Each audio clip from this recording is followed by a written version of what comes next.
là thứ đặt cái nhân quả nữa. Thành ra nếu chúng ta không hiểu được cái này rồi là chúng ta không qua bát nhã được, không qua đạo Phật được. Chúng ta cứ đi tìm, cứ thăng qua hoài. Rồi khi chúng ta đè những chữ tử ác xuống chữ thiện ở trên rồi chúng ta thông minh, chúng ta bắt đầu có thần thông. Khoa học bây giờ thần thông. Bây giờ chúng ta thấy internet gọi là thần thông. Mà thần thông này thua mất vị tiên thiên và đại giác kim tiên đấy. Chúng ta thấy bên tiên nó chia ra năm thứ tiên, một cái quỷ tiên, một cái nhân tiên, một cái thần tiên, một cái thiên tiên và một cái đại giác kim tiên. Thì nó cho đại giác kim tiên là tương đương với Phật đấy. Tôi đợi với Phật rồi đó, tôi tiên mà. Tôi chữ Tàu nhiều, tôi coi tôi rành cái vụ tôi tiên lắm. Rồi sau gặp gì tổ giác chánh tôi mới bỏ đấy. Giờ giác chánh mới kể lại vụ sư trụ mà theo ông Kiển Kim Muôn vậy á. Rồi cuối cùng Kiển Muôn đắc quả, ổng ngồi ở trên cái, ổng ở tu ở Phú Quốc á, ổng ở đó là một đại xuất nhập cảng á, xuất nhập gia. Ông bỏ ông đi tu rồi ông đắc quả tiên, ông mới ngồi kiết dài về ông trên nước, ông lấy hai cái tay ông bơi từ Phú Quốc mà vô Rạch Giá. Ông về thăm vợ ông nói đắc quả rồi, và ăn ngủ với vợ đêm đó chết luôn. Đó thì ông sư trụ ông mới bỏ, ông đi gặp sư trưởng, ông mới kể lại vô đó. Sư trưởng cười nói đoạn căn không bằng đoạn tâm. Đạo Phật tu là luyện cái sắc thân, mà nếu luyện sắc thân rồi thì đè nén xuống, ông quy túc rồi đó. Nhưng mà không giữ cái tâm, mà khi cái tâm nó hư rồi thì nó trở lại như thường. Đạo Phật giữ lấy cái tâm, chứ cái căn nó đâu có tội lỗi gì. Mà chính cái tâm sai biểu nó, thì như tôi nói nãy đó, mắt tai mũi lưỡi tự nó không tội lỗi gì hết. Thân nghiệp khẩu nghiệp tự nó không có tội lỗi gì hết. Chúng ta phải hiểu cái đó, chúng ta mới hiểu sâu đạo Phật. Đạo Phật là đạo có tâm, chúng ta chỉ cần chuyển tâm là xong. Cũng như một người ăn thịt uống rượu cờ bạc thì gia đình là cái địa ngục trần gian. Rõ ràng gì, đánh vợ đánh con nhậu nhẹt đập đồ hết. Bây giờ nghe cái tai hại của rượu chè, ông sư phải là đủ tư cách, có đức và sống đời sống là đơn giản. Ông kính phục, ông nghe rồi bắt đầu ông xin thọ giới. Thì ngay cái giờ phút thọ giới là biến cái gia đình thành thiên đàng trần gian.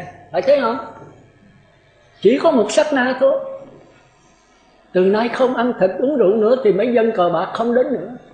Và ông bắt tỉnh táo, bắt đầu thương vợ thương con, do làm để cho vợ con được sống sung sướng và có cái hạnh phúc trong gia đình. Thì ngay cái giờ phút thọ giới, cái địa ngục trần gian chuyển thành thiên đường trần gian. Chuyển bằng cái gì?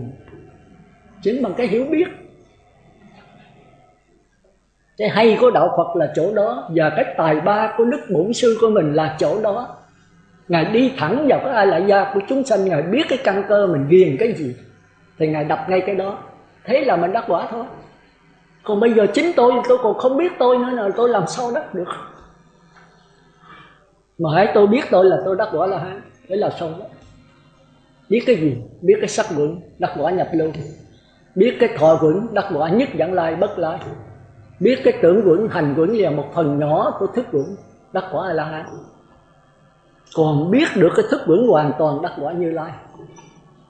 Chúng ta thấy rồi, bây giờ nội cái sắc thân ngũ vững này mình còn chưa rành nữa. Cái sắc vững không biết tôi có đi đúng không nữa. Tôi bây giờ còn lờ mờ giữa cái quả nhập lưu của tôi. Tức là giữa mê và ngộ nó khó lắm. Nó khó lắm. Tôi kể một câu chuyện quý vị mới thấy là nó khó. Cái thế chuẩn bị tư tưởng với cái thế bát nhã nó giống hệt nhau thôi. Có một chàng trai đó, ông tu cũng cho tôi tứ thiền này. Ông tu cũng nhập làm sao mà ông vô tam thiền, ông thấy lân lân từ nay không còn sân, không còn tham dục nữa. Ông mới chạy vô nói với ông thầy: bạch sư phụ, con chắc đắc quả bất lai rồi, con không còn sân nữa, con đem dao này sư phụ đâm con đi, đâm con chết con vẫn mỉm cười, con không có thù oán này sư phụ, mỉm cười con chết thôi. Ông thầy thì ông biết, ông nói con có điểm tâm chưa? Đi điểm tâm đi. Nó con không điểm tâm đâu, thầy chứng minh cho con rồi con mới đi điểm tâm. Thì ông thầy nói 20 lần, nó không, con giờ thầy cho con biết là con đắc quả bất lai thật sự đi thì con mới đi điểm tâm, sao không rồi con không cần điểm tâm, con nhịn đói cũng được. Ông thầy thấy nó không được, phải hỏi giờ con lễ Phật chưa? Nếu con cũng chưa lễ Phật, con quýnh quán rồi xuống đây để thầy chứng nhận rồi con thấy cái tâm con lân lân đối với sự sống chết không ăn thua đối với con hết. Còn 15 phút nữa. Cái sự sống chết không ăn thua gì con hết. Ông thầy nói thôi giờ con lễ Phật đi rồi xuống thầy chứng minh cho. Thì ông mới nghe lời nói thì lễ Phật dễ thôi. Ông mới ra mặc cái áo giới trắng tinh, chắc mới mai để mà ông thầy chứng minh mừng. Áo giới dài trắng như quý vị bây giờ đó. Thì cái đuôi nó dài toàn. Ông lên lễ Phật, ông thầy mới kêu mấy Phật tử đó ra, kêu chú Tiểu đừng làm cỏ, đừng làm giường ở ngoài, tay chân lem lúc. Nó đừng có rửa tay, kêu nó vô gặp lập tức nha, thầy có chuyện cần. Thì chú Tiểu chạy vô, tay chân thì sừng bùn không. Hỏi cái gì thì ông thầy mới kêu lỗ tai nói nhỏ với chú Tiểu. Chú Tiểu chạy lên trên đó thịt cái thì ông này ông lên lễ Phật mình thanh tịnh mà. Ông nghe cái tiếng thịt dòm lại thấy chú Tiểu tay chân sừng bùn không. Ông đã chết cha là cái đuôi của mình thả dài nó đạp lên là vô hết. Ông mới kéo cái đuôi vô, cái đuôi ở dài vô. Thằng nhỏ vô tình hay hết sức cố ý, nó leo lên nó giẫm cái chân lên cái áo dài của ông. Ông quay ông trở lại nó có đồ mất dạy. Bộ mày đuôi hả mày không thấy hả? Ông nắm cái chốt cái thằng nhỏ, ông đá cho một đá nhỏ văng 2-3 thước. Nhào tới chụp cái áo tính đánh nữa. Thì ông thầy hiện ở cửa sổ nói thôi đủ rồi con. Thôi đủ rồi con. Mất like đấy. Là không sân giận nữa. Thì cái chú này mới trở về bạch thầy sám hối con đã lầm rồi. Bây giờ thầy có thể thử con lại nữa đi. Cây dao này giờ thầy đâm con nhất định là con không sân nữa. Thì bây giờ nếu thầy đâm là ông này không sân. Tôi tưởng chuẩn bị rồi. Cái kia là một sự bất ngờ. Phải tỉnh thức 24/24 hoặc là 18/24, mất like thì phải 18/24. Cái này có lúc tỉnh có lúc mê, mà bất chợt mà cái mê rồi thì cái sân nó vẫn ngủ ngầm như thường. Bây giờ ông đưa cái dao nói giờ thầy thử con đó, thì bây giờ chắc chắn thử rồi giết ông chết, ông vẫn mỉm cười thôi. Mà đạp cái áo có cái gì về giặt lại thôi mà đã sân đánh người ta, đá người ta 2-3 thước mà còn chục mũi tính đánh nữa. Thì giữa cái mê và ngộ chúng ta thấy rất là khó nhận được. Rất là khó nhận được. Thành ra phải có người thọ ký. Do đó mà quyền giác hay là Huệ Năng đi tìm ngũ tổ là ngũ tổ thọ ký cho vấn đề đó. Chứ không có vấn đề tu học gì hết. Bởi nó không có pháp môn. Thôi tới đây thôi ha. Vì sau này tôi giảng thêm. Giờ hết rồi, có ai hỏi gì thêm nữa không? Bây giờ quý vị nắm vững về cái tứ thiền chưa? Để rồi chúng ta trở lại cái hôn trầm. Hôn trầm như bên đó sư cô nói rất đúng đấy. Hôn trầm nó có hai là ngủ gục và mê mờ. Quý vị đã chắc hôn trầm dữ lắm tôi thấy tôi không có biết, nhưng mà tôi thấy ăn uống vậy là phải ngủ gục thôi. Ngồi thiền lại coi ông nào lấy gục hết.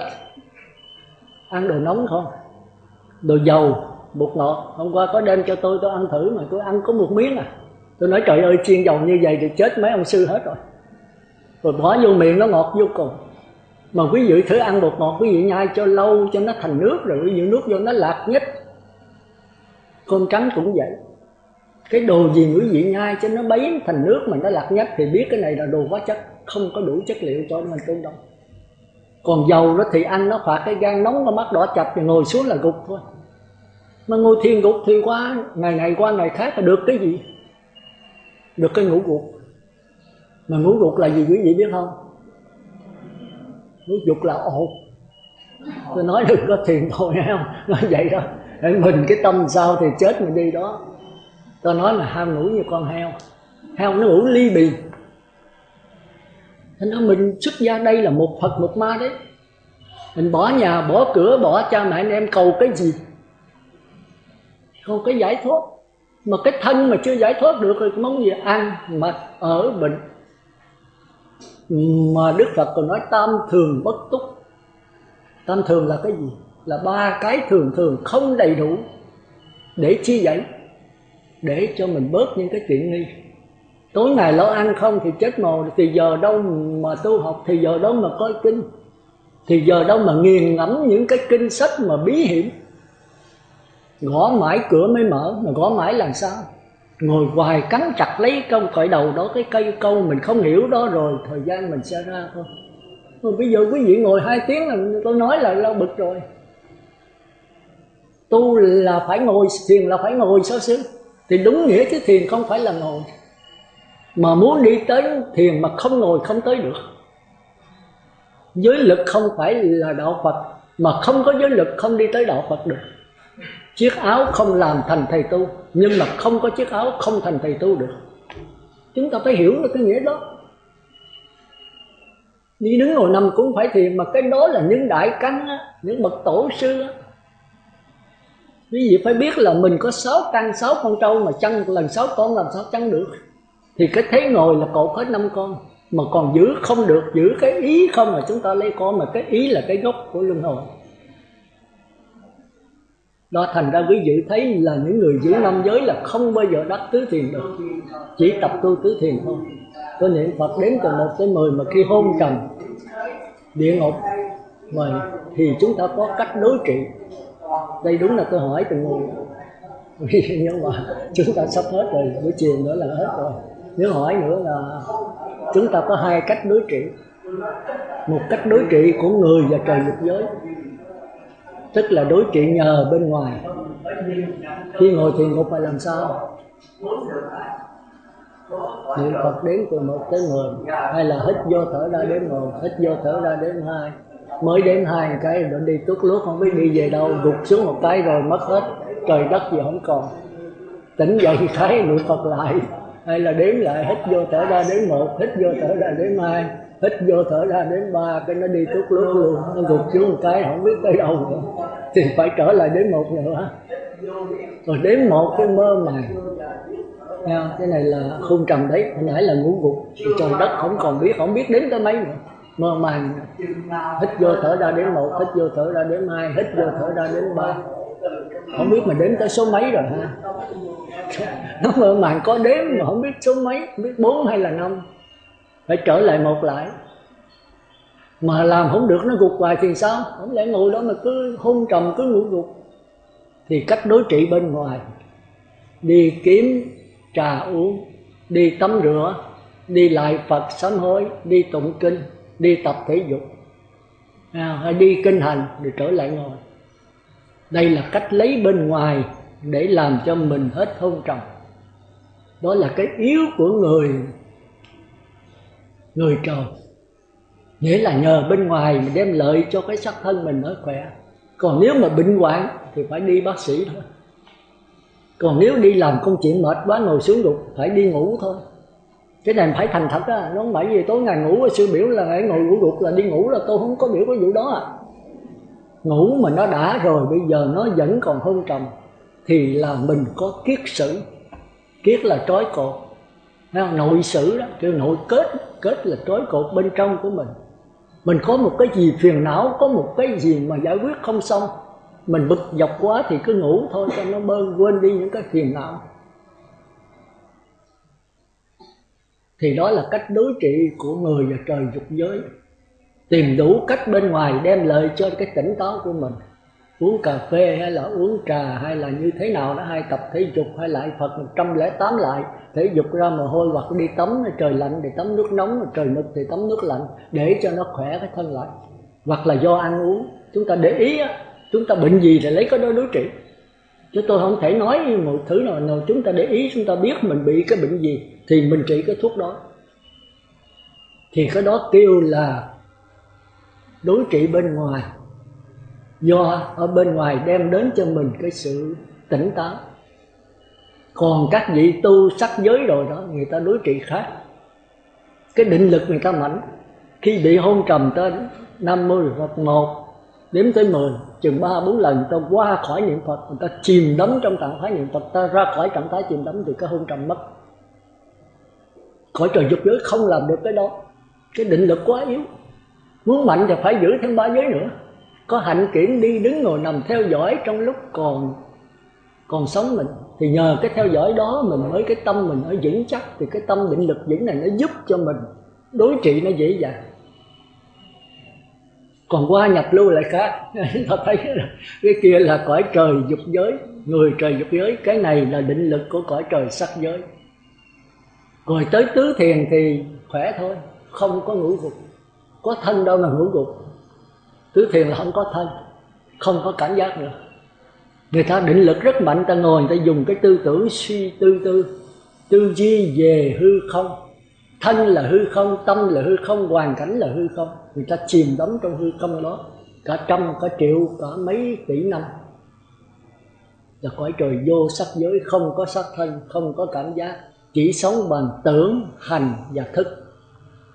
Cái sắc giới có 3 quẩn thôi.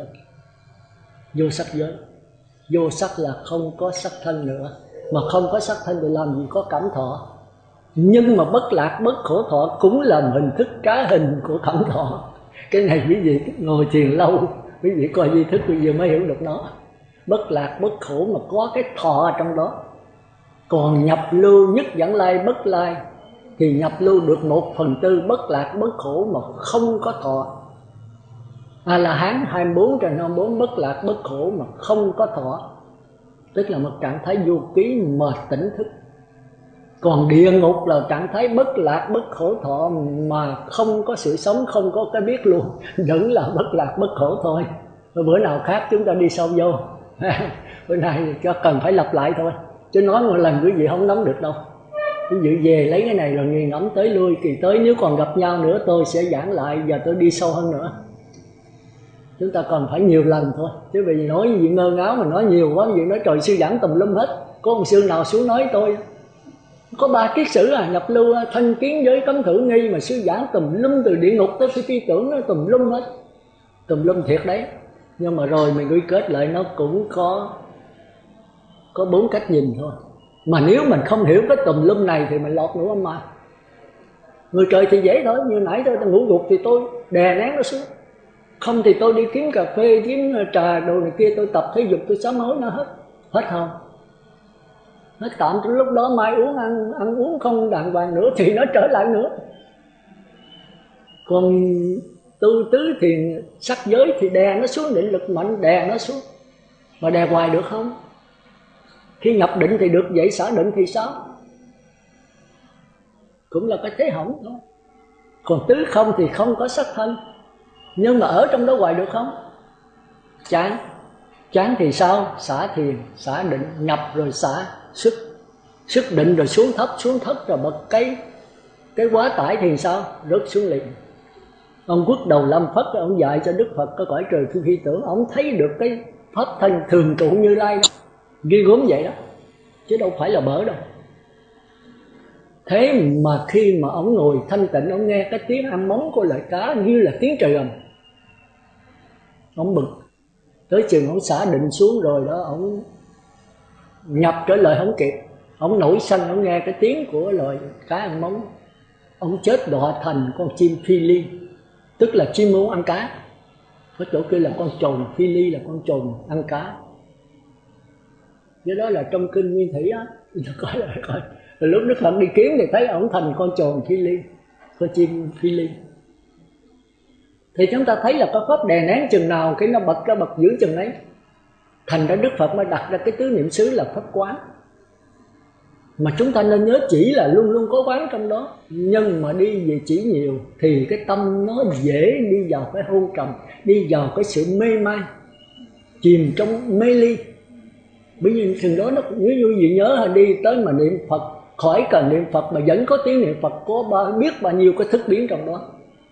Có khi mình thấy cảnh giới này, có khi mình thấy những giới khác, có khi thấy hào quang, có khi thấy mất thân, có khi thấy thân mình bay bổng. Thì thôi đã chờ. Thì quý vị về nghiền cẩm cái này lại hay không? Rồi lâu lâu tôi giảng lại nữa, chúng ta đi sâu hơn. Còn bây giờ chúng ta đi sơ sơ vậy thôi, cho có cái chất liệu để chúng ta tham thiền thôi. Mô Phật. Giờ chúng ta bắt đầu đi vào bài giảng. Tiếp tục buổi sáng. Thì buổi sáng chúng ta đã học qua về tứ thiền. Thì tôi xin thưa rằng tứ thiền là nó có nhiều ấn chứng đấy. Coi chừng bị ngủ âm ma đấy. Đa số là cái này. Tôi nhờ coi Thủ Lăng như trước tôi vượt qua được. Chứ không khéo là đi tới đây là tàn tạ luôn cuộc đời đấy. Tức là qua niệm Phật đếm từ 1 tới 10 niệm Phật khỏi đếm thì hai cái này chưa có ấn chứng gì đâu. Tới giai đoạn thứ nhì khỏi cần niệm Phật vẫn có tiếng niệm Phật, kêu là Phật nhập tâm, hay là chúng ta thường kêu là hơi thở nhập tâm. Tức là đi vào A-la-gia rồi đó. A-la-gia nó đầy, nó tràn ra ơn nó, thì kêu là định sanh hỷ lạc. Còn cái đầu đó kêu là niệm tầm sát đó mới là ly dục sanh hỷ lạc thôi. Cái này là thân an mà tâm hỷ. Thì trong kinh chỗ này nó quan trọng đó. Thì tôi đọc lại cái câu mà ở trong Trung Bộ Kinh. Chúng ta coi chúng nó bí hiểm lắm, nhưng mà mình phải nghiền ngẫm hoài với coi mấy bộ luận thì chúng ta mới hiểu. Thì qua cái cõi trời sắc giới đó, trong Trung Bộ Kinh viết như thế này, là Hòa Thượng Minh Châu dịch lại đó. Tôi giảng riết là sao tôi thuộc, chứ khó, tôi ít có hậu thụ nổi lắm. Hành giả diệt trừ 5 triền cái. 5 triền cái này làm cho tâm sao động, cho trí tuệ muội lược, ly dục, ly các ác bất thiện pháp, chứng và trú thiền thứ nhất, một trạng thái hỷ lạc do ly dục sanh. Hỷ lạc mà do ly dục sanh. Rồi thứ hai là diệt tầm và tứ, chứng và trú thiền thứ nhì, một trạng thái hỷ lạc do định sanh, không tầm không tứ. Nhắc lại thứ hai là diệt tầm và tứ, này không tầm không tứ. Nội tỉnh nhất tâm, chứ nội tỉnh nhất tâm là giết chết người đó. Tôi cũng khổ tâm với câu này, thấy không? Tức là chỉ hướng bên trong thôi. Rồi cái thứ ba, ly hỷ trú xả. Diệt ly hỷ trú xả, thân cảm sự lạc. Ly hỷ trú xả, chánh niệm tỉnh giác. Cái chánh niệm tỉnh giác này với nội tỉnh nhất tâm là hai cái khó khăn đấy, mình phải hiểu. Ly hỷ trú xả, chánh niệm tỉnh giác, thì cái này đâu có thua về bất lai. Đừng người ta lầm cái chỗ này. Chánh niệm tỉnh giác, thân cảm sự lạc thọ. Thân không có an nữa mà thân lạc. Thân cảm sự lạc thọ mà các bậc thánh gọi là xả niệm lạc trú, chứng và trú thiền thứ ba. Rồi tới thiền thứ tư, xả lạc xả khổ.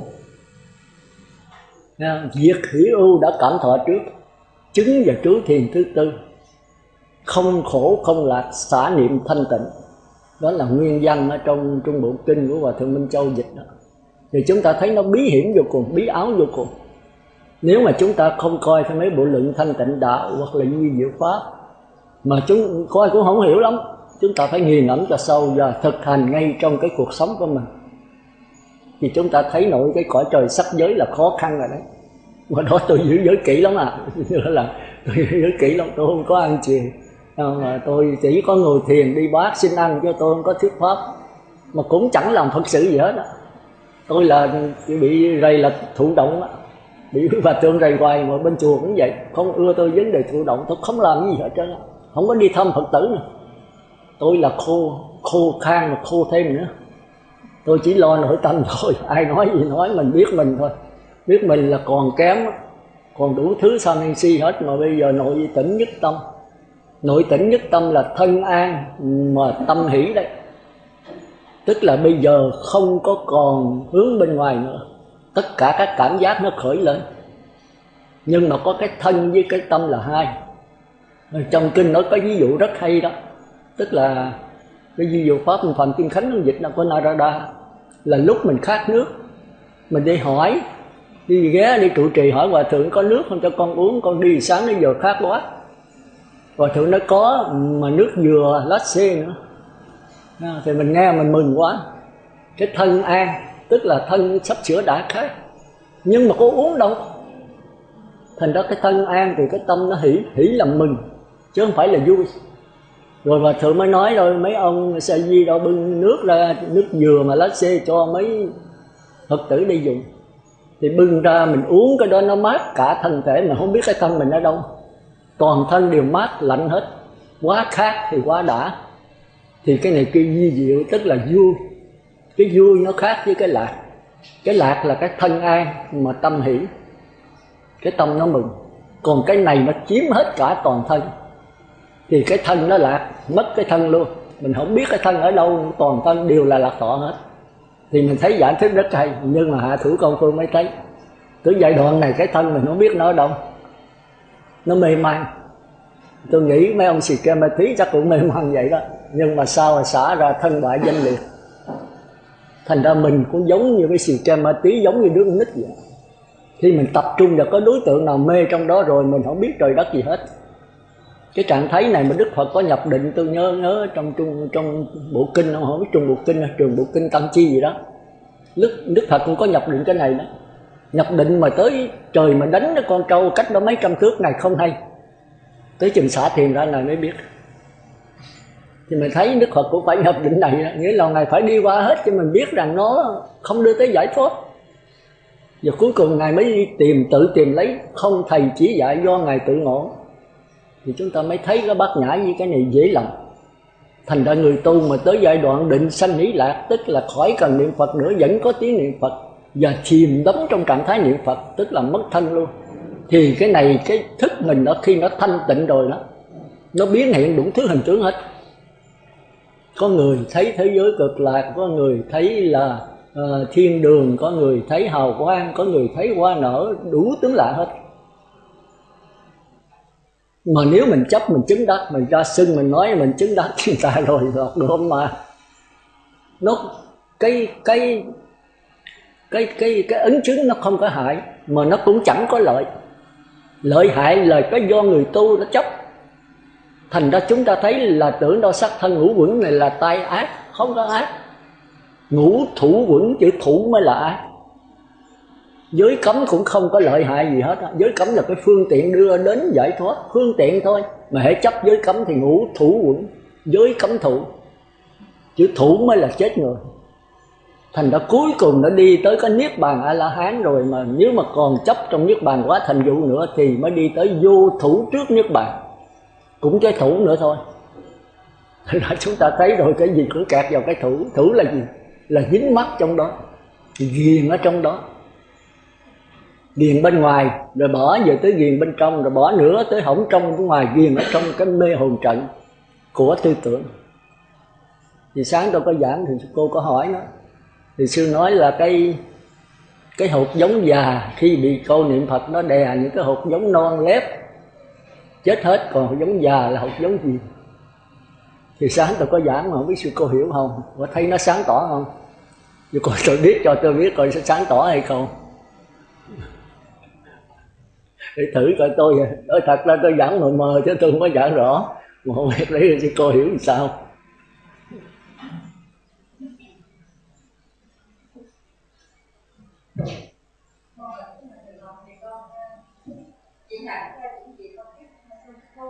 Nói lớn một chút, nói chậm nha.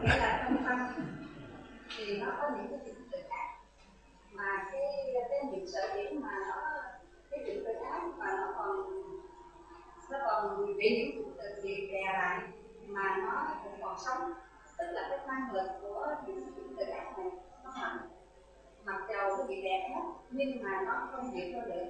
Sở dĩ mà nó còn lại là cái năng lực của nó mạnh, và còn sở dĩ cái chuyện thực hiện nó đè được cũng nhiều, mà trong đó có mạnh có yếu, thành thử ai cho cái số nhiều đó mà nó đè cái chuyện tự ác. Con nghĩ như vậy mà không biết. Đúng, cô có thể cho Phan chứ chưa đâu, chưa hết đâu. Thì cô có thể cho thí dụ thực tế không? Cái đó là giải thích thôi. Giờ thí dụ thực tế ngay trong cái cuộc sống, những cái chủng tử già là chủng tử gì, mà chủng tử non nớt bị tiêu diệt hết là gì, và chủng tử già dặn không bị tiêu diệt là chủng tử nào?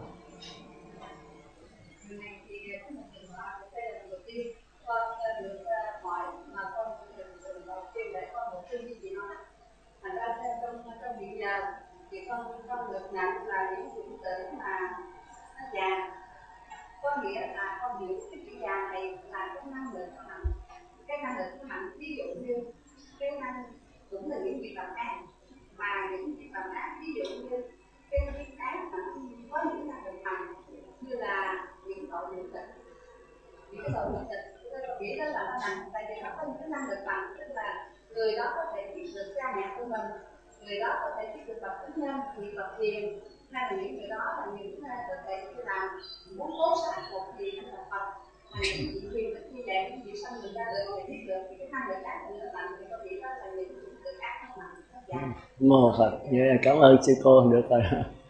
Nhưng mà có ai trả lời khác hơn nữa không?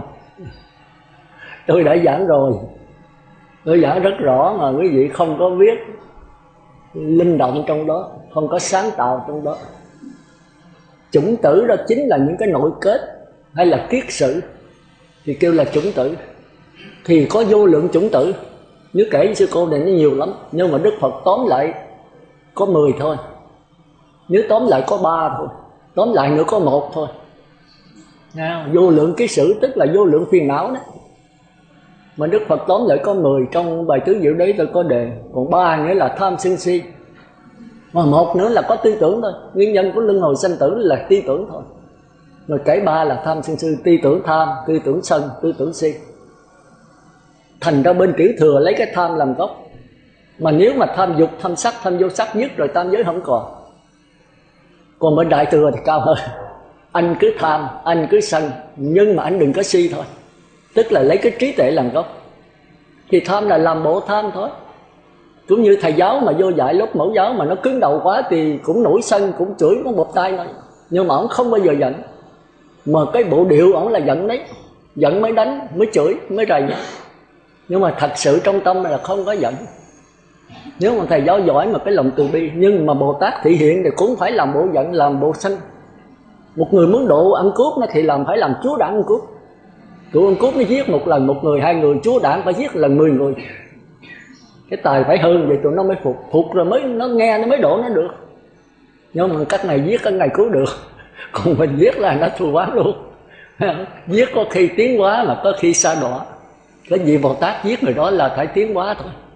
Thì cái câu đó sau này tôi hiểu tôi mới biết mà Đức Phật thuyết pháp mà 60 vị tỳ kheo chết đó.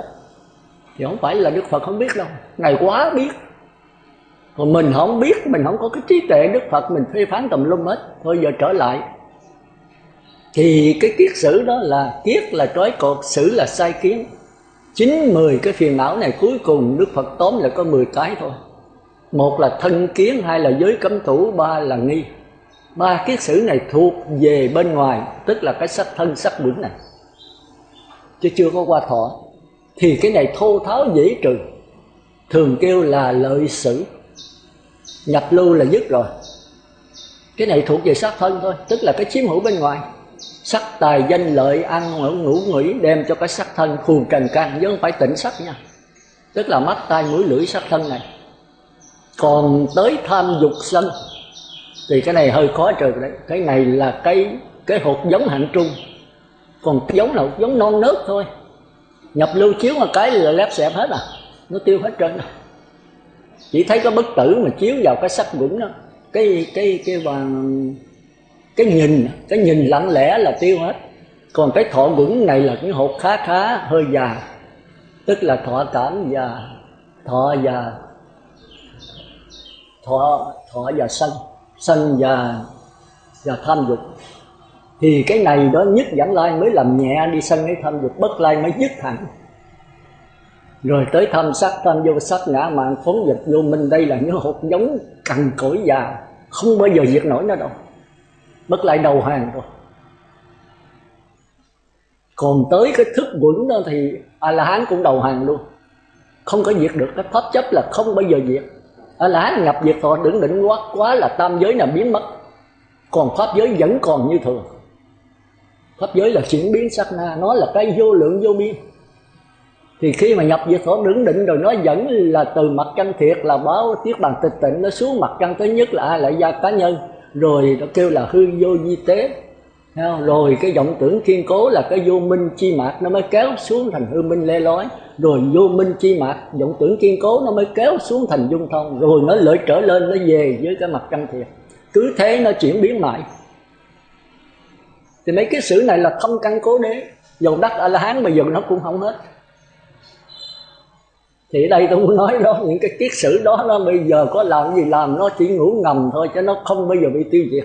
Vì đây là cái thế chống đối. Mà nó thuộc về hột giống già. Thì khi nó ngủ ngầm ở dưới, trong kinh kêu là thùy miên. Nếu ai cảm xúc với lạc thọ mà quan hỷ tán thán trú ở ái trước, thì tham tùy miên sẽ tùy tăng. Tùy miên là gì? Miên là ngủ, tùy là ẩn núp là theo. Ngủ theo, ngủ ngầm. Dịch ra tiếng Việt mà là ngủ ngầm, tức là thùy miên. Miên là ngủ, là mê đấy. Thùy là theo, len lỏi theo để ngủ ngầm trong đó. thì cái này khó mà diệt trừ lắm. Thấy không? Thành ra tới A-la-hán là mới thấy được nó, nhưng mà tới cái thức vững A-la-hán không có đụng tới được. Mà thấy được thôi chứ nó không có mất đâu. Mặt trăng thứ nhất, thứ nhì, thứ ba nó vẫn chuyển biến lên xuống mãi, bởi vì nó thuộc về vô lượng vô biên. Thành ra kêu nó là pháp chấp. Thành ra trong kinh Đại Thừa mà nói A-la-hán chỉ diệt được ngã chấp, tức là thế giới quế độ. Hôm qua sư ấy hỏi nó là có nhận thức và đối tượng nhận thức, vô thường và vô ngã. Vô ngã là không gian, vô thường là thời gian, hai cái phải tương ưng với nhau. Khi A-la-hán nhập diệt thọ tưởng định rồi, cái tam giới này mất. Nhưng mà cái pháp giới là chuyển biến, chỉ có nhận thức, không có đối tượng nhận thức, không bao giờ mất. Đây là những kiết sử rất là khó trừ, cái hột giống già. Thôi, cho cô hiểu chưa? Thì cái ý chí tôi muốn nói già là vậy đó, nhưng mà tôi không có giải thích rõ. Hồi sáng tôi có giải thích để coi sư cô có thấy sáng tỏ hay không. Vì tôi đã giảng rồi, bây giờ mình chỉ ấy lợi thôi, chỉ nhào quay lỗ lợi, thì cái này cứ là hột giống già. A-la-hán còn trừ không được mà, chỉ là tạm cái ngã chấp rồi tam giới không còn thôi, chứ còn pháp giới vẫn còn thôi.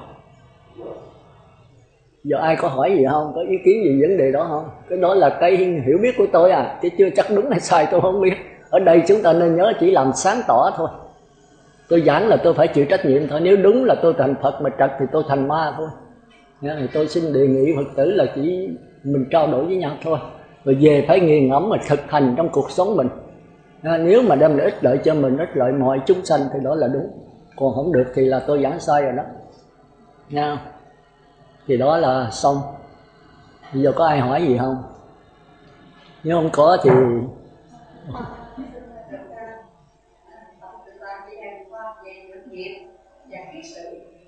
thì nó như thế nào?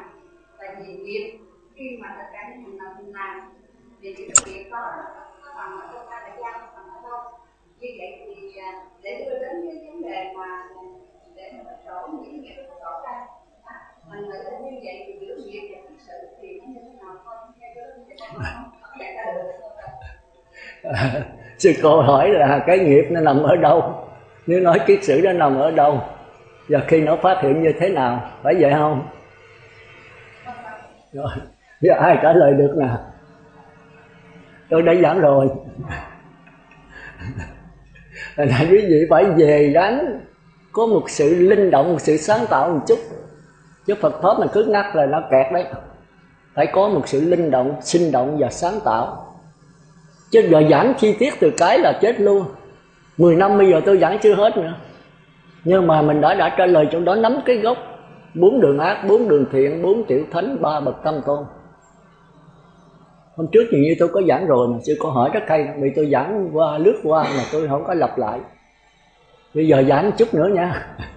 Cái này thì nó hơi khó hiểu đấy. Quý vị hỏi, quý vị không có chuẩn bị về di thức, mà tôi dùng những điều di thức thì nó hơi kẹt đấy. Thì hôm trước tôi có giảng trong cái bản đồ này, trong cái mà bữa nó có cái mũi tên xuống đó, thì tôi dường như có giảng qua rồi. Cái pháp thân thường trụ của Như Lai, tức là mình giống như là cái hình thờ A Di Đà ở giữa, bên đây Quan Âm, bên đây Đại Thế Chí, Đại Thế Tí tượng trưng cho A-la-hán, tức là báo thân.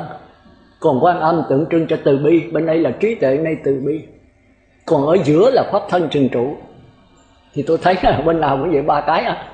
3 cái, một cái là trí tuệ, một cái từ bi. Mà từ bi trí tuệ khi mà bằng nhau xuyên suốt thì cái đó kêu là Như Lai. Thành ra A-la-hán phải phát Bồ Đề tâm ra Quan Âm. Mà hễ thị hiện một thân, nhiều thân thì cái pháp thân của Như Lai mới hiện từng phần. Mà thị hiện vô lượng thân rồi thì pháp thân hiện hoàn toàn. Thì ở đây là cái căn bản của Đại Thừa nó giảng. Thì tôi thấy rất hay. Rồi từ cái báo thân đó là Niết Bàn tịch tịnh. Nơi đây là cái trí tuệ toàn dạng nhưng mà chưa có từ bi thôi. Thì do một niệm bất giác, kêu là căn bản vô minh. Bất giác từ đâu có để khi khác nha. Hồi nào thôi trả lời cái đó. Thì nó xuống A Lại Gia cá nhân của chúng ta. Thì A Lại Gia cá nhân vẫn là vô lượng vô biên. Rồi cái Niết Bàn tịch tịnh vẫn là vô lượng vô biên. Đây là bên phần mà chuyển biến pháp chấp đấy. Chuyển biến sát na. Thì tôi đã nói sát na là không có quá khứ, không có hiện tại, không có vị lai, chỉ có cái hiện tiền thôi. Tức là có cái dòng nước biển thôi. Còn cái Niết Bàn tịch tịnh đó là nước biển, Nước biển là phi không gian, phi thời gian, nơi đây chẳng có nhân quả. Rồi khi nó chuyển biến chậm, chậm chứ vẫn là đứng lặng nha, đứng lặng mà bất biến, bây giờ bắt đầu chuyển biến thì kêu là A Lại Gia cá nhân, tức là mặt trăng thứ nhất là hư vô vi tế. Thì hãy chuyển biến chậm thì nó mờ. Hồi nãy trên đó thì báo thân của A La Hán Niết Bàn Tịch Tịnh là hoàn toàn rực rỡ sáng suốt, không có mờ. Nhưng mà khi đã chuyển biến chậm rồi nó mờ, thì cái mờ đó chúng ta kêu là vọng tưởng kiên cố, tức là chi mạc vô minh. Thì cái mờ này đó nó là chủng tử dưới hình thức năng lực. Cái câu này hiểu kịp không? Chủng tử nhưng mà nó dưới hình thức năng lực. Nó vẫn là năng lực, vẫn là vô lượng vô biên thôi, nhưng mà khi nó sao động thì nó thành chủng tử. Còn khi nó trở vô, nó đứng lặng lại thì nó thành ra năng lực. Cũng như cái điện tử vậy, hydro là một điện tử âm, một điện tử dương, oxy là 16 điện tử âm, 16 điện tử dương, đó là điện tử. Mời đạo Phật kêu là chủng tử. Khi bắn vỡ cái chủng tử này rồi nó biến mất thì kêu nó là năng lực. Rồi chút xíu nó trở lại, nó thành chủng tử nữa thì kêu là chủng tử hột giống. Bây giờ nó biến mất thì nó thành cái năng lực. Năng lực này có cái mầm móng của chủng tử. Thành ra nó đã là năng lực thì nó đâu có tướng, nó chỉ có hình thôi. Cái hình mờ mờ vậy thôi. Mà khi nó đờ mờ là nó đứng lặng mà nó chuyển biến. Mà khi nó sao động rồi thì cái mờ mờ này biến thành cái hột giống chủng tử. Thì bắt đầu có hình có tướng, bắt đầu có tướng. Mà cái tướng đầu tiên của nó tức là hư không. Thành ra khoa học thì tưởng hư không là vô lượng vô biên, là không có tướng. Chứ thật sự hư không có hình mà có tướng nữa, theo Phật giáo. Mà cái hình cái tướng đầu tiên, cho nên không thể kêu nó là tợ đới chất được. Đới là gì? Đới là dai, là mượn, là đèo, là mang cái tính chất lại. Nhưng mà từ cái mạt na này đó mà đi xuống nữa thì thành ra tứ thiền. Tứ thiền là từ mạt na mà nó vọng quá, bên này kêu là vọng quá nha, chứ không phải là xuống cấp, không phải là chuyển biến chậm nữa, mà sao động thô tháo thì nó thành ra tứ thiền. Thì tứ thiền đây là có tư tưởng, có hình, có tướng rõ rệt. Còn cái A Lại Gia là có hình mà cái tướng rất là vi tế. Chúng ta nhìn hư không chúng ta thấy dường như không có tướng, nhưng mà đạo Phật đi sâu vào nó có tướng. Mà tướng gì? Tướng hư không. Thành ra ở đây cái thân là hư không, cái tâm là hư không, cái hoàn cảnh là hư không. Rồi tới tứ thiền là có thân, có tâm, có hoàn cảnh. Thân thì có thể có thân là có cảm giác tràn hết thân, nhưng mà các ngài không dính mắc. Trần là kêu là bất động địa hay là hiện tại lạc trú. Rồi khi tứ thiền mà thăng hoa lên thành ra hư không vô biên, tức là mạt na. Mạt na là hư không thì nó đâu có so sánh gì đâu, nhưng mà kêu nó là trực giác. Nhưng mà trực giác đây, trực giác có hình có tướng là sai lầm. Thành ra trong di thức kêu là tợ hiện lượng. Lượng là so sánh, hiện là đi thẳng vào, không có qua cái suy nghĩ của tư tưởng. Thành ra kêu là hiện lượng. Mà kêu nó lại hiện không đúng, bởi vì nó có tướng rồi. Thành ra kêu là tợ hiện lượng, tương tự như là hiện lượng. Thành ở đó mấy ông viết cái dấu gạch bằng đó là tương đương. Tương đương với tương tự khác nhau xa lắm. Tương đương là hai cái gần giống nhau, tương tự là giống mà thật sự đã sửa hết rồi. Thành ra kêu là tợ hiện lượng. Còn cái trực giác của nó là tánh cảnh, là tánh cảnh chưa có hình, chưa có tướng, chỉ có hình thôi. Mà đằng đầy nó có tướng. Mà tướng gì? Tướng hư không. Thành ra kêu nó là chân đới chất. Đới chất là dai mượn nhưng mà chân thật. Còn cái tứ thiền trở xuống là kêu tợ đới chất cảnh. Đới là dai mượn, là đèo theo. Mà đèo theo mà sửa hết trơn rồi không còn cái gì. Bởi vì cái kia người ta có hình mà chưa có tướng, cái này là có tướng. Còn hư không thì có tướng, nhưng mà tướng gì? Tướng hư không. Tướng hư không thì tướng cũng như không có, nhưng mà đã có khuôn khổ rồi. Hiểu kịp không? Hôm trước tôi có giảng rồi, tôi có giảng phải không? Nhưng mà tôi giảng quá sơ. Thành ra khi mà cái mặt trăng thiệt đó, tức là Niết Bàn Tịch Tịnh A-la-hán kêu là báo thân của Như Lai đó, bắt đầu một vọng niệm, một cái cái vô minh căn bản rớt xuống A Lại Gia cá nhân. Nên nhớ A Lại Gia cá nhân của quý vị với của tôi là bằng nhau hết, nhưng mà cái mờ mờ này khác nhau. Cái chỗ đó là cái khó khăn. Mờ mờ tức là những chủng tử dưới hình thức năng lực. Những người mà học giỏi, kinh nghiệm kiến thức cái ít nhiều thì cái mờ này tương đối nó ít mờ hơn. Còn những người ngu si thì cái mờ này nó đậm hơn, tức là kinh nghiệm kiến thức kém, cái hiểu biết kém thì nó mờ ít. Thành ra khi nó sao động rồi thì nó đi xuống sâu đó. Thành ra khi sao động thì mới nói là Mạt Na là truyền tống thức. Khi nó tống vô đó thì thành năng lực, mà khi nó sao động trở ra thì thành ra chủng tử. Thành ra tống vô thành năng lực, mà truyền ra thì thành hiện hành chủng tử. Mới có tam giới này. Rồi tống vô thì tam giới biến mất, biến thành pháp giới. Thành ra còn kêu nó là vọng tưởng u ẩn. Ẩn là nút kín, u là thâm sâu khó mà lường được nó. Nói nó là hiện lượng thì không đúng, thì phải kêu nó là tội hiện lượng. Nó là trạng thái trực giác. Mà trực giác thì tất nhiên là đâu có cảnh. Cái này lại có chân đối chất, thành ra kêu là tợ hiện lượng. Mà nếu hiện lượng thì phải tánh cảnh. Cái này kêu là chân đối chất. Đối chất là mượn dai mà cải sửa, mà chưa cải sửa gì hết. Thôi lâu nữa chúng ta trở lại nữa ha, chứ mới đầu chắc nghe họ chịu không nổi đâu, hơi khó hiểu. Nhưng mà bị sư cô hỏi tôi buộc lòng tôi giảng lại thôi. Thì đó, thì chúng ta thấy là cái thế giới này chúng ta phải đi sâu vào nó bằng di thức, và phải thực chứng, mà ít nhất chúng ta cũng phải qua nhị thiền. Thành ra trong kinh mới nói qua nhị thiền đó thì có thiện trí thức giúp đỡ, chúng ta mới có thể qua bát nhã được. Còn từ sơ thiền với người trời trở xuống rất khó mà qua bát nhã được. Nếu may mắn lắm thì gặp những căn cơ Đại Bồ Tát đó thì có thể chỉ giáo mình qua được nhập lưu. Còn nhị thiền là dễ rất qua. Tới nhị thiền bắt đầu mới có quán, mà bên ngoại đạo thì không biết quán. Tới Đức Phật biểu nhị thiền phải quán cái gì? Quán tam pháp ấn. Cuộc đời là vô thường, vô ngã, khổ đau. Cái này tam pháp ấn của người trời đấy, để chuẩn bị qua tam pháp ấn của tứ thánh, tức là vô thường, vô ngã, niết bàn, tịch tịnh. Rồi tới mà A-la-hán rồi đó thì chứng đắc được niết bàn tịch tịnh, tức là diệt thọ tưởng định, thì Ngài nói phải quán vô thường vô ngã là niết bàn tịch chiếu. Thì thôi cái đó chúng ta để cái khác, giờ chúng ta trở lại cái này. Đó thì quý vị phải thấy rằng vô thường vô ngã khổ đau là gì? Là thấy là tất cả hiện tượng giới này là chu kỳ, có hình có tướng. Chứ cõi trời là không có thấy, không có tướng đâu.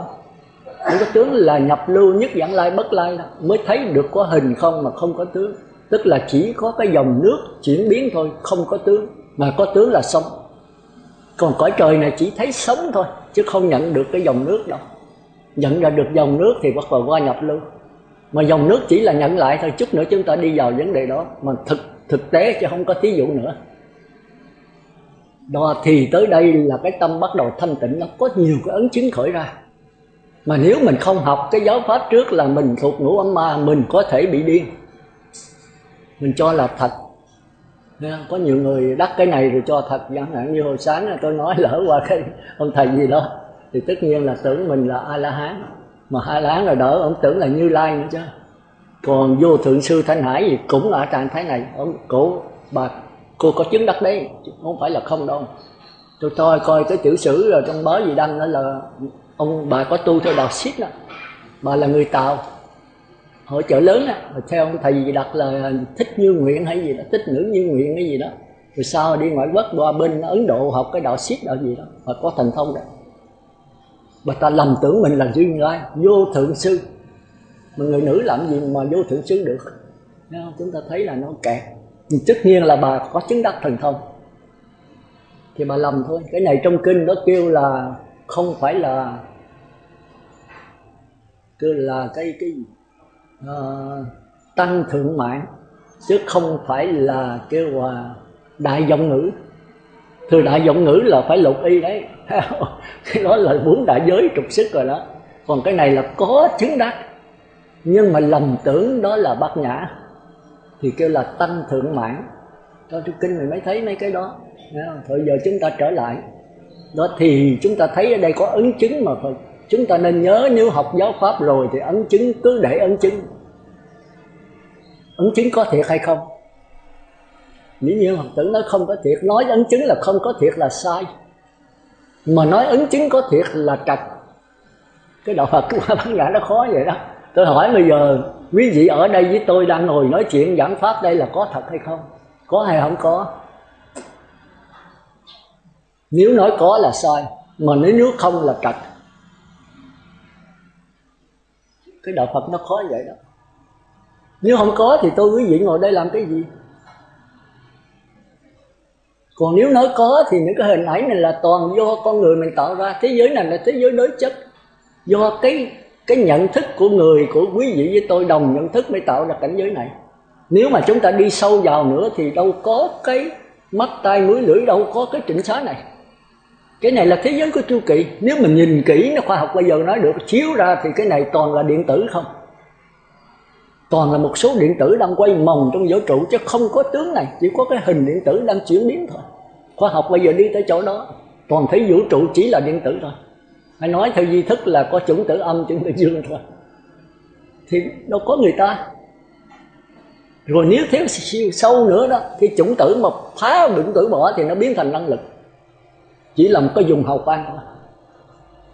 Tôi thấy khoa học bây giờ nó là ngán đạo Phật của nó. Thành ra khoa học lấy cái vật chất, thấy không? Nghĩa là nước, chẳng hạn nước đi, thì nếu mà chiếu vào cho nữa là H2O, H2O còn thấp, chiếu vào H2O nữa thì chỉ oxy là 16 điện tử âm, 16 điện tử dương, hydro là 1 điện tử âm, 1 điện tử dương. Rồi chiếu vào điện tử này nữa nó mất, nó biến thành năng lực. Phật giáo nó không phải năng lực đâu. Bởi vì mấy nhà bác học bây giờ ngán Phật giáo. Nó là thọ cảm đấy. Nó là cái năng lực của thọ cảm, mà năng lực thọ cảm chưa phải là năng lực cuối cùng. Rồi bây giờ nếu cõi trời cao nữa thì thấy vật chất nó biến mất rồi nó biến thành năng lực, tức là cảm giác. Sắc quẩn mà nó biến mất, nó biến thành thọ quẩn.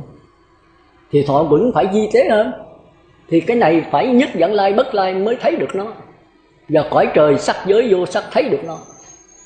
Thấy là do đè nén thôi, cái kia là thấy rõ ràng, cái này thấy mờ mờ thôi. Rồi khi mà cái thọ quẩn này mà chiếu kiến nó phá vỡ nữa, nó thăng qua lên nữa thì nó biến mất thành năng lực. Thì đạo Phật nó không phải năng lực đâu, đó là tư tưởng đây, chứ không phải năng lực. Mà tư tưởng là có hình có tướng, năng lực thì có hình mà không có tướng. Cái này có tướng đây. Cũng như bây giờ mình thấy trong không khí này, mình thấy là không khí không có gì, thì các nhà khoa học mới nói có vi trùng trong đó đấy. Không khí đầy nhốt vi trùng, mình đâu có tin. Nhưng mà qua cái ký hiện vi mình thấy vi trùng có hình có tướng. Còn bây giờ mình thấy không có hình không có tướng, không thấy gì hết đó. Thành ra cái thấy của chúng ta là cái thấy sai lầm. Mà sai lầm thì sao? Thì đưa đến sai lầm. Sai lầm là gì? Là đau khổ. Thành ra mới nói Phật là con người chánh biến tri. Tri là biết, biến là cùng khắp, chánh là đúng đắn, biết một cách đúng đắn cùng khắp hết. Thành ra soi vào sắc quẩn rồi mà thăng qua lên thì nó biến thành thọ quẩn, mà thọ quẩn mà thăng qua bên tiến thành tạng tưởng quẩn. Tưởng quẩn cũng vẫn có hình có tướng. Rồi thăng qua nó biến thành hành quẩn. Tới đây mới chết nè. Hành quẩn là phân nửa có hình có tướng, phân nửa chỉ có hình thôi. Hãy nó ra thành tam giới rồi có hình có tướng, mà nó trở vô A Lại Gia rồi thì nó chỉ có hình mà không có tướng. Hãy trở vô thì thành sát na, trở ra thành chu kỳ, trở vô thành năng lực, trở ra thì thành chủng tử. Sau nữa tôi giảng lại. Cái này rồi mình nhắc sơ, tôi nếu đi sâu nữa quý vị điên luôn. Thì nói tôi giảng tầm bậy tầm bạ. Tôi nói tầm ruồng trời nắng quá chắc tôi mát. Nhưng mà bây giờ phải vậy thôi, tôi chỉ sơ sơ thôi. Còn bây giờ mà khi mặt nam mà tam giới chấm dứt rồi thì cái pháp giới này vẫn còn. Thì tới A Lại Gia mới thật sự là năng lực đấy. Ở đây là không còn gì nữa, chỉ có hình thôi, cái hình dòng nước thôi. Thành ra trong duy thức mới nói hằng chuyển như bộc lưu. Hằng mà chuyển là gì? Chuyển là trôi chảy, hằng là gì? Liên tục. Thì cái linh hồn chúng ta tức là thức A Lại Gia đấy, không bao giờ chết. Nhưng mà thay đổi nha, ngoại đạo nó lấy linh hồn là cái cố định, bên đạo Phật không chấp nhận. Linh hồn chuyển biến nhưng mà liên tục. Còn sắc thân này chuyển biến mà gián đoạn. Thành ra tôi thường hỏi tử đó, mấy người ấy đi hỏi tôi nói bây giờ cái đưa tôi cái hình đứa bé 4 tuổi với cái hình là ngồi đây là 50 tuổi chẳng hạn. Tôi hỏi mấy người 50 tuổi này nè, với cô đứa bé 4 tuổi là một người hay là hai người? Một là sai, hai là trật. Chúng ta thấy cái, tôi không phải chơi chữ nhưng mà sự thật nó vậy. Đứa bé 4 tuổi với mình làm sao là một người được? Từ cái mặc quần áo, chiếc dép của nó, cái hình tướng nó có thước 1, thước 2, bây giờ mình thước 6, thước 7. Làm sao đứa bé là mình được? Áo con mặc mình không mặc được. Như vậy thì mình với đứa bé là hai người khác nhau. Mà nếu hai người khác nhau, bóp tuổi mũi đứa bé này hồi 4 tuổi, 5 tuổi nó chết, bây giờ mình có ngồi đây không? Bây giờ khác nhau, không liên can gì hết. Thằng bé này chết thì tôi vẫn sống, vì tôi với nó là hai. Mà nếu nói một thì thằng bé nhỏ xíu 4-5 tuổi lùn sủng như vậy, xịt lỗ mũi, lò thò lò cất mũi không. Bây giờ mình có vậy không? Làm sao là một được? Một là sai mà hai là trật. Thành ra trọi thức theo đạo Phật thì rất hay. Đứa bé 4 tuổi với tôi bây giờ nếu nói về sắc thân, mắt tai mũi lưỡi là hoàn toàn khác nhau cả tới cái nhận thức hiểu biết. Nghĩa là sắc vững, thọ vững, tưởng vững, hành vững. 4 cái này đều khác nhau hoàn toàn. Nhưng mà thức vững có một cái thức thôi. Nhưng mà không phải là cố định nha. Nó thay đổi hoài hoài mà thay đổi sát na. Còn cái sắc thân này thay đổi chu kỳ.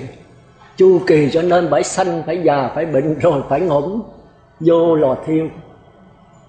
Còn cái A Lại Gia đâu có hình tướng mà nó chết. Nó không có chết. Nó chỉ là chuyển biến vậy hoài mà nó còn cái dòng nước còn chảy mãi, nó vô lượng vô biên rồi nó làm sao chết. Nó không có sao động, nhưng mà nó có chuyển biến.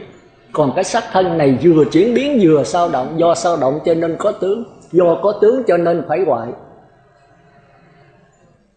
Được không? Bây giờ còn hỏi gì nữa không? Tôi còn đi sâu nữa nhưng mà khi cát đi quá rồi quý vị không nóng hiểu vậy, nói sư giảng tùm lum hết. Tùm lum nhưng mà nó có thứ lớp trong đó đó. Tùm lum có 4 đường ác, có 4 đường thiện, có 4 tiểu thánh, có 3 bậc tâm tôn. Đặng mà sau này mình coi kinh biết Đức Phật giảng cho người nào. Này giảng tùm lum hết trơn. Có khi là giảng thân bất tịnh, thọ thi cổ, có gì là thân trên thân. Có người nói một thứ, làm sao một thứ được?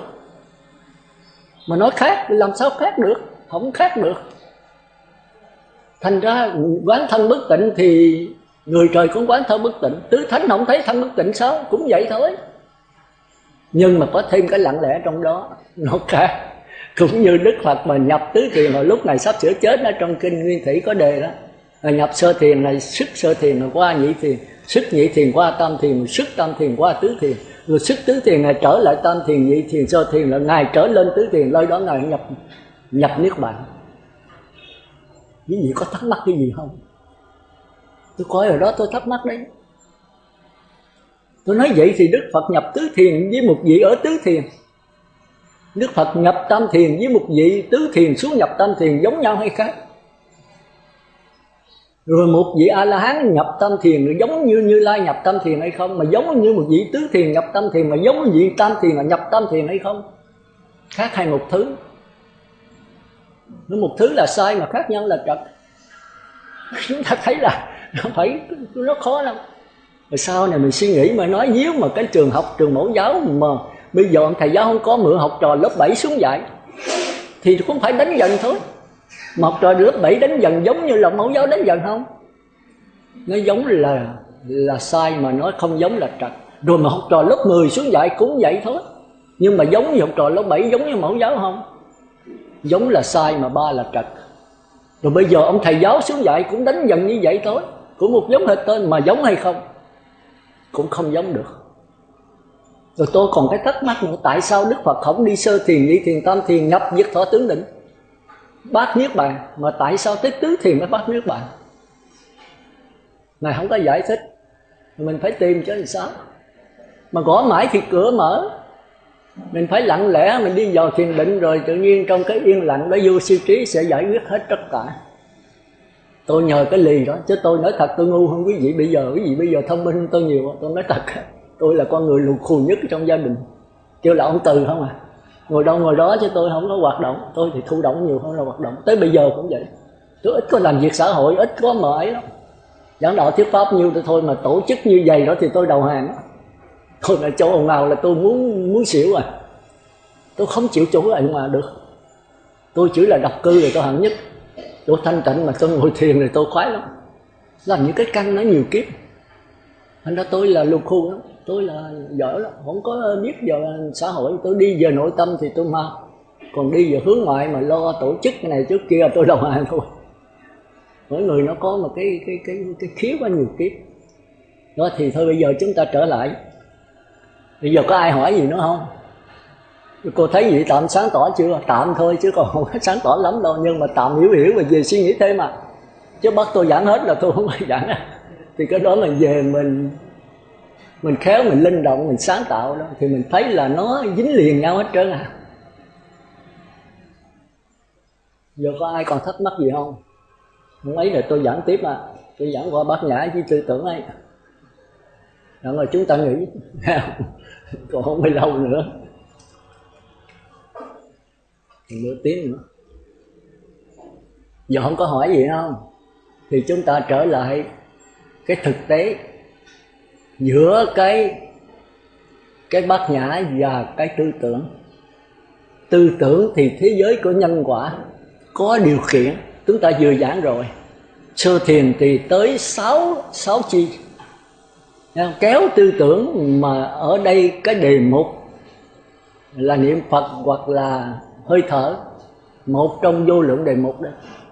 Thì cái đề mục này đó phải đếm từ 1 tới 10, tức là bỏ cái xiềng vô. Người nào chậm quá thì phải theo cái xiềng câu niệm Phật kéo tư tưởng trở về.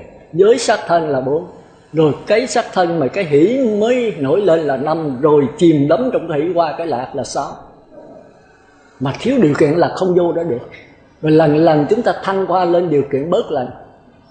Mà điều kiện bớt lần là phải giữ giới cho kỹ. Cái đó là cái điều kiện ắt có và đủ, phải vậy thôi. Thành ra quý vị không giữ giới là không bao giờ tiến qua tới tứ thiền được. Mà tới tâm, tới mà tứ không rồi quý vị phải giữ 10 giới đấy. 10 giới mới bỏ cái hình tướng bên ngoài, bỏ bên trong. Không chiếm hữu bên ngoài, không chiếm hữu bên trong nữa. Sống với cái tư tưởng hoàn toàn thì mới có nhập được 1.000, 1 triệu, 1 tỷ năm. Sống bằng tư tưởng không. Thì cái này là cái thâm căn cổ đế, cái chủng tử mà già cứng mà khó diệt trừ nhất. Trong đó kêu là độn sử di tế. Bất Lai cũng đầu hàng thôi. Tọa thánh thứ 3 cũng đầu hàng. Chỉ có A Lán mới chiếu kiến được nó thôi. Thành ra thế giới của đó là thế giới có điều kiện, có pháp môn, có tu từ từ, có lai rai. Còn thế giới Bát Nhã là không pháp môn, không từ từ, không ly rai. Mà tôi đã giảng nhiều lần. Bây giờ chúng ta đi thẳng vào sự thật, chứ không có thí dụ nữa. Thì hôm trước tôi có giảng rồi. Thì bây giờ tôi đi trở lại. Thì bây giờ thí dụ tôi đưa cái đồng hồ lên này. Có cái đồng hồ trên tay tôi không? Thì cả đại chúng trả lời, chứ không lẽ tôi chỉ mỗi người mất thì giờ đấy. Có cái đồng hồ trên tay tôi không? À có. Bây giờ có đồng hồ trên tay nữa không? Có không? Trả lời cho rõ nha. Thấy rõ chứ không có suy nghĩ à. Tôi hỏi lại, có đồng hồ trên tay không? Có đồng hồ trên tay nữa không? Bây giờ quý vị thấy cái đồng hồ trên tay tôi không?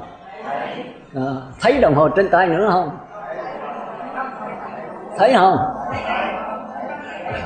Để thấy thì nói thấy, mà không thì nói không. Chứ nó không mới rồi, bây giờ hỏi lại nữa. Một cái là tư tưởng, một cái là Bát Nhã đây. Thế tôi đưa cái đồng hồ, tôi hỏi cái đồng hồ là hỏi tư tưởng đấy. Cái này vật lý mà có hình, có tướng đàng hoàng. Thì có đồng hồ nói bạch sư có đồng hồ trên tay sư. Còn bây giờ tôi đưa cái tay không hỏi có đồng hồ thì nói bạch sư không có đồng hồ. Phải vậy không? Thế giới có hiện tượng mà. Còn bây giờ tôi không hỏi cái đồng hồ này đâu, mà tôi hỏi cái Bát Nhã, cái tâm của các ngài á. Các ngài có thấy cái đồng hồ này hay không? Thì trả lời thấy, phải không? Thấy cái đồng hồ trên tay sư. Rồi bây giờ tôi hỏi thấy cái đồng hồ trên tay nữa không? Nếu nói không thấy thì cái vật này mất, cái tâm mình mất theo. Cái tư tưởng mất thì cái Bát Nhã chân tâm cũng mất luôn. Thì nãy tôi nói là cái chân tâm không bao giờ mất. Bởi vì nó không thuộc về thế giới của điều kiện, thế giới của nhân quả, thế giới của tư tưởng. Nó không có tướng. Thì làm sao nó mất được? Thành ra có đồng hồ thì tôi thấy có đồng hồ. Rồi nếu không đồng hồ tôi vẫn thấy, mà thấy không có đồng hồ trên tay siêu nữa. Phải vậy không? Đồng hồ có lúc có lúc mất. Còn cái tâm tôi lúc nào cũng có hết. Dầu có đồng hồ tôi cũng thấy, mà không tôi cũng thấy. Phải không? Phải. Bây giờ tôi hỏi tiếp nữa nha. Có chừng đó, có chừng bị tôi gạt đấy. Bây giờ tôi cầm cái đồng hồ nè, tôi đưa qua tay mặt, vì cái đồng hồ có chạy qua tay mặt không? Có không? Có. Bây giờ tôi đưa cái đồng hồ qua tay trái, đồng hồ có chạy qua tay trái không? Có không? Có. Rồi bây giờ tôi đưa cái đồng hồ lên, đồng hồ có lên không? Có. Rồi bây giờ tôi đưa đồng hồ qua tay mặt, quý vị có thấy đồng hồ không? Thấy không? Rồi bây giờ tôi hỏi tiếp nữa nha. Bây giờ cả cái phòng này tối thui và có ánh đèn thì sáng, thấy vậy không? Giờ mở ánh đèn sáng, quý vị có thấy cái đồng hồ không? Đây tôi hỏi lại. Giờ mở cái đèn sáng đây, tôi đưa đồng hồ, có đồng hồ trên tay tôi không? Có.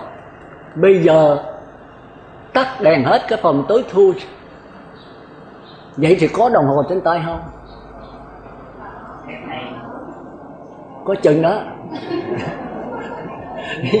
Đổi cái vì không có linh động, bởi vì cái giữa bát nhã tư tưởng quý vị không nắm vững. Rồi làm sao qua nhập lưu? Đây là qua nhập lưu đấy. Bây giờ cái phòng này tối thui, bây giờ mở đèn để ông này ra nó sáng, thì cái phòng này hiện ra quý vị, tôi và sự vật chung quanh này, phải vậy không? Bây giờ tắt đèn lại, tối thui, thì sự vật có hiện nữa không? Có không? Không. Mở đèn ra sự vật hiện không? Hiện. Còn bây giờ tôi mở đèn, quý vị có thấy cái phòng này không? Bây giờ tôi tắt đèn tối thui, quý vị có thấy cái phòng không? Thấy không? Thấy cái gì? Thấy tối thui, chứ nói không thấy là không được. Để tôi mở điện đó thì chúng ta thấy, chúng ta có cái sự vật ở trong phòng này nhờ ánh sáng, phải vậy không? Bây giờ tắt tối thui mà không có nữa thì sự vật trong phòng phải ẩn, không có nữa, phải vậy không? Có đèn thì mình thấy có sự vật, mà không đèn sự vật không có, mà hãy có đèn thì sự vật có. Nhưng mà cái thấy đó, khi có mở đèn thì thấy cái gì? Thấy sự vật nhờ ánh sáng. Rồi khi tắt đèn hết thì vẫn thấy không có sự vật, thấy tối thui, phải không? Thành ra sự vật mà có nhờ có ánh sáng thì nó có lúc có hiện ra, có lúc thì ẩn đi. Còn cái thấy mà bây giờ có mở đèn ra nó cũng thấy, mà tắt đèn đi nó cũng vẫn thấy. Thấy gì? Thấy không có sự vật. Còn mở đèn thì thấy có sự vật. Còn cái sự vật thì mở đèn thì có sự vật, mà tắt đèn thì không có sự vật, phải vậy không? Hiện tượng giới thì cái lúc có thì có, mà lúc không là không. Còn cái tánh thấy, cái bản thể của mình, cái linh hồn của mình thì có nó cũng thấy, mà không có nó cũng thấy. Hiểu kịp không? Giờ quý vị sống với cái đó được không? Bây giờ tất cả sự vật thay đổi hết. Bây giờ tôi đi thì tôi đi lẹ, thì có tướng đi lẹ không? Có không? Có tướng đi lẹ không? Giờ tôi đi chậm, có tướng đi chậm không? Tôi đứng lại, có tướng đứng lại không? Rồi bây giờ tôi đi lẹ, tôi biết mình đi lẹ, thì cái biết có lẹ không? Rồi giờ tôi đi chậm lại, thì tôi biết đi chậm, cái biết có chậm không? Giờ tôi đứng lại, thì cái thân tôi đứng lại, chứ cái biết có đứng lại không? Thì cái biết nó chỉ biết có một sự chuyển biến thôi.